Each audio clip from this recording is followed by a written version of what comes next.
তুমি একদম চিন্তা করো না, আমি দেখছি কি করা যায়। আমি এক্ষুনি বের হচ্ছি, আমি তোমাকে নিয়ে আসতেছি। ওকে। প্রবলেমটা কি তোমার? আমি তো এটাই বুঝতে পারতেছি না। তোমাকে আমি 1 ঘন্টা যাবত খোঁচাচ্ছি আমার সাথে কথা বলার জন্য, তুমি তো ফোনে কথা বলতে আসো। তোমাকে যে আমি এত নক দিতেছি, এতবার বলতেছি যে ফোনটা একটু রাখো রাখো রাখো, কোনো রেসপন্স করতেছো না। কেন করবা তুমি? আমাকে তো তুমি 2 পয়সা দিয়েও দাম দাও না। আচ্ছা, তুমি সপ্তাহে একটা দিন বাসায় থাকো, এই সময় তোমার ফ্যামিলির সাথে কথা বলতে হয়, আমাকে একটু সময় দেওয়া যায় না? প্রবলেম কি তোমার ভাই? আমি তো এটাই বুঝি না। সুমাইয়া, এতক্ষণ যাবত তুমি সব কথা স্পষ্টভাবে শুনছো। আমার বাবা অসুস্থ, তাকে ঢাকায় নিয়ে চিকিৎসা করাইতে হবে, ডক্টর এটা বলে দিছে।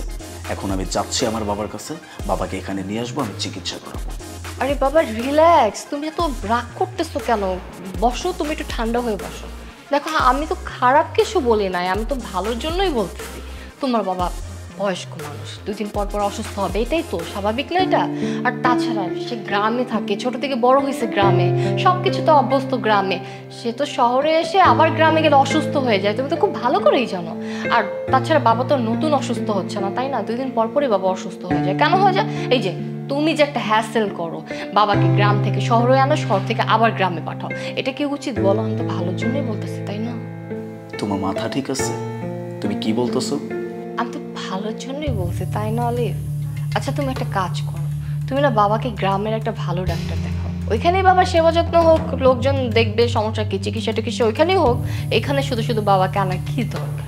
গ্রামের যে ডক্টরকে তুমি দেখাইতে বলতেছো, সেই ডক্টর নিজে তাকে বলছে তাকে যেন ঢাকায় নিয়ে আসা হয়, তারপর চিকিৎসা করা হয়, উন্নত চিকিৎসা দেওয়া হয়। আর আমি সেটাই করবো। আমি বুঝতে পারতেছি না এখানে তোমার সমস্যাটা কোথায়। বাবা বাসায় আসবে, তার চিকিৎসা হবে, সে সুস্থ হবে, আবার বাড়িতে চলে যাবে, ইটস ওকে, ফাইন। এখানে সমস্যাটা কি? আচ্ছা আলিফ, তুমি কি আমার সোজা সাপটা কথা বোঝো না নাকি? হ্যাঁ, তুমি কি চাও যে আমি তোমার সাথে চিল্লাচিল্লি করে ঝগড়া করি, নাকি এই নিয়তে তুমি বাসায় থাকো? কোনটা? আমি তোমাকে যা বলতেছি ভালোর জন্য বলতেছি। আরে বাবা, আমার ভালো লাগে না, আমি তোমার বাবাকে আর নিতে পারতেছি না। 2 দিন পর পর সে এখানে আসবে, আমার সংসারটার মধ্যে একটা ঝামেলা করবে, সে অসুস্থ হবে, তাকে আমার টেক কেয়ার করতে হবে। আরে বাবা, আমি কেন তাকে এত টেক কেয়ার করতে যাব? আমি কি বিয়ে করছি কি চাকরানির মতো খাটার জন্য, দিন রাত 24 ঘন্টা তোমার বাবার সেবা করার জন্য? তুমি দেখো, আমি তোমাকে ভালোই ভালো বলতেছি, তুমি তোমার বাবাকে গ্রামে চিকিৎসা করাও, এখানে তুমি তোমার বাবাকে আনার চেষ্টাও করো না। কারণ তুমি যদি তোমার বাবাকে এই বাড়িতে আনো না, আমি এখানে থাকবো না, আমি এখান থেকে চলে যাবো। এক্স্যাক্টলি, একদম ঠিক বলছো। আমি না এটা জানি, খুব ভালো করে জানি যে তুমি আমার বাবাকে দেখতে পারো না, আমার বাবাকে তুমি সহ্য করতে পারো না। আমি না এটা বুঝতে পারি না যে আমার বাবা তোমার কোন পাকা ধানে মই দিছে, যার জন্য তুমি আমার বাবাকে সহ্য করতে পারো না। কি করছে সে? দেখো, সে আমার বাবা। জন্মের পর আমি আমার মাকে দেখি নাই। আমার বাবাই আমার মা, আমার বাবাই আমার বাবা। উনি কখনো আমার মায়ের অভাবটা আমাকে বুঝতে দেয় নাই। এত কষ্ট করে আমাকে ছোট থেকে মানুষ করছে, আমাকে লালন পালন করছে, আমাকে শিক্ষিত করছে, আমাকে মানুষের মতো মানুষ করছে। সেই মানুষটাকে আমি এভাবে ফেলে দিতে পারি না। আমার জন্য পুরো দুনিয়া একদিকে, আমার বাবা একদিকে। আমার বাবা যত দিন বেঁচে আছে তত দিন পর্যন্ত আমি তার সেবা করব, আমি তার যত্ন নেব, সব কিছু আমার দায়িত্ব। আর সব থেকে বড় কথা, এই সংসারে যখন যেটা লাগতেছে সেটা তো আমি পূরণ করতেছি। আমি একটা চাকরি করতেছি, আমি পরিশ্রম করতেছি, আমি ইনকাম করতেছি, আমি আমার সংসার চালাচ্ছি। এরপরে যদি সব কিছু ঠিক রেখে আমি আমার বাবার চিকিৎসা করাইতে পারি, আমি আমার বাবার সেবা যত্ন করতে পারি, আমি আমার বাবার দিকে খেয়াল রাখতে পারি, সেটা আমার দায়িত্ব, আমি পালন করতেছি। এইখানে হস্তক্ষেপ করার বা কোনো কিছু বলার রাইটস তোমার নাই, এটা মাথায় রেখো। আর আমি কাকে কি বুঝাচ্ছি? তুমি তো একটা মূর্খ। যদি তুমি মূর্খ না হতা তাহলে এই ব্যাপারটা নিয়ে অন্তত তুমি আমার সাথে ঝামেলা করতা না। আমি একটা মূর্খর সাথে বোকার মতো তর্ক করতেছি, যেটা আমার করা একদমই উচিত না। আমি এখন বাইরে যেতেছি, অন্তত আমার মাইন্ডটা ফ্রেশ করা দরকার। এই যে ঝামেলাটা তুমি করছো না, আমার বাবাকে নিয়ে যে কথাগুলো বলছো, আমার মাথা এখন ফেটে যাচ্ছে, রাগে ফেটে যাচ্ছে। আমি তোমাকেও কিছু বলতে পারবো না, নিজেরও কিছু বলতে পারবো না।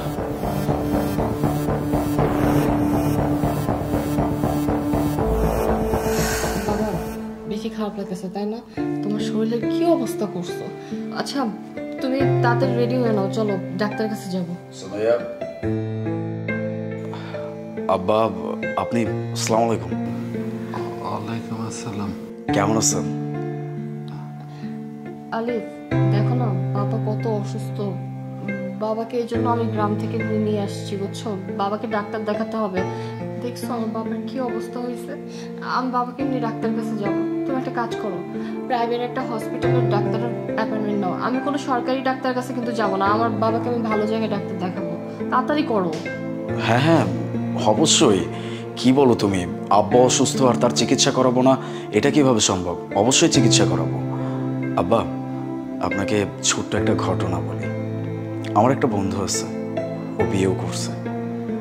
ওর বাবা না হঠাৎ অনেক অসুস্থ হয়ে পড়ছে।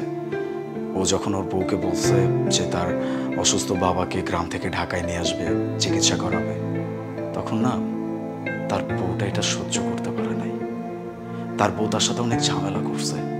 এটা বলছে যে তার বাবাকে কেন এখানে নিয়ে আসতে হবে, তার বাবাকে সে সহ্য করতে পারে না, তার বাবার এত টেক কেয়ার সে কেন করবে।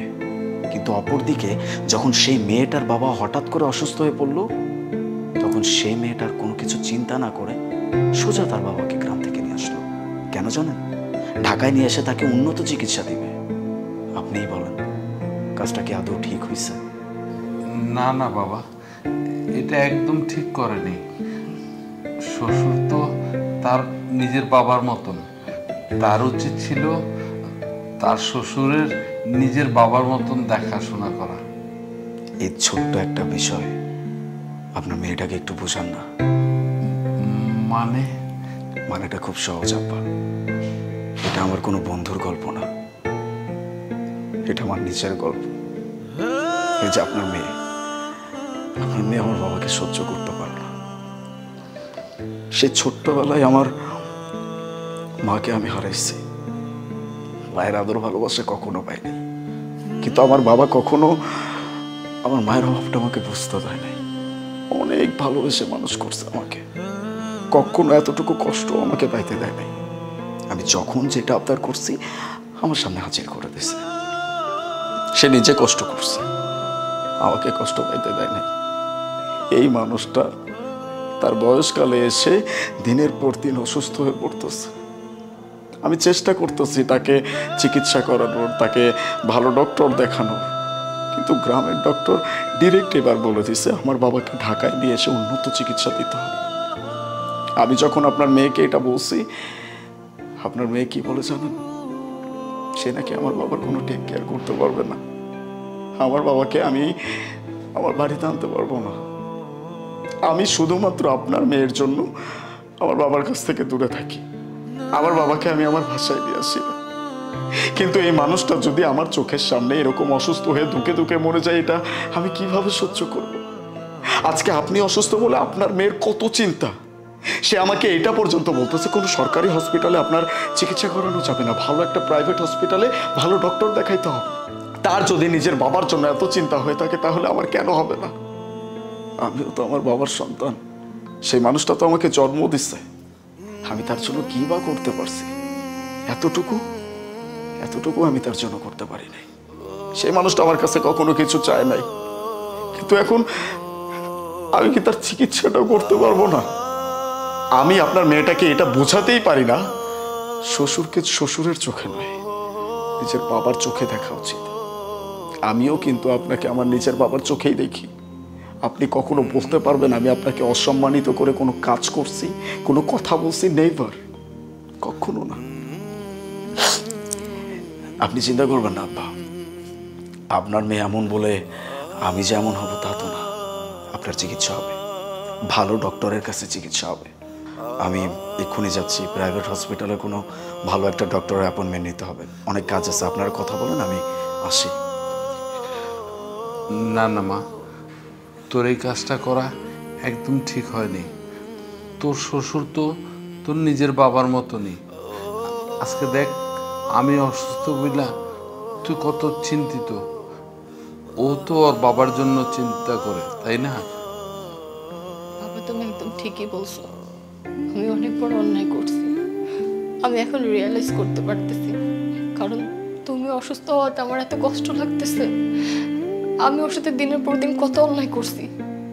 ওরও তো অত কষ্ট লাগছে ওর বাবা যখন অসুস্থ শুনছে। আমি ওকে সাপোর্ট না দিয়ে সবসময় ওর সাথে ঝগড়া করছি। আমি অনেক অন্যায় করছি, আমার ভুল হয়ে গেছে। আমি আর কোনোদিন এরকম করবো না। আজকে থেকে আমি আমার শ্বশুরকে নিজের বাবার মতোই দেখবো। আমি আলিফের কাছে ক্ষমা চেয়ে নেবো। বাবা, আমার ভুল হয়ে গেছে। তাই কর মা, তাই কর। আসলে তোর হাজবেন্ডটা অনেক ভালো ছেলে। ও দেখ, তুই বলার পরে আমার জন্য কিন্তু ও ঠিকই ডাক্তার অ্যাপার্টমেন্ট নিছে, কিন্তু তুই ওর সাথে যে কাজটা করছস মোটেই ঠিক করিস না। তুই এক্ষুনি যে ওর কাছে ক্ষমা চেয়ে নে। ঠিক বলছো বাবা, আমি এক্ষুনি যাচ্ছি।